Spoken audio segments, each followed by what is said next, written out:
আলাইকুম প্রিয় এলাকাবাসী, আগামীকাল সিলেটে আমরা আসছি নোয়াখালী এক্সপ্রেস এর বিপিএল খেলার অনুষ্ঠানে।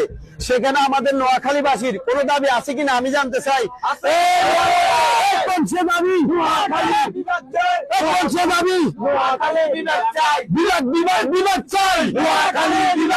দাবির মধ্যে একটাই, নোয়াখালী বিভাগ চাই, নোয়াখালী বিভাগ চাই, একটাই, আর কোন দাবি নাই।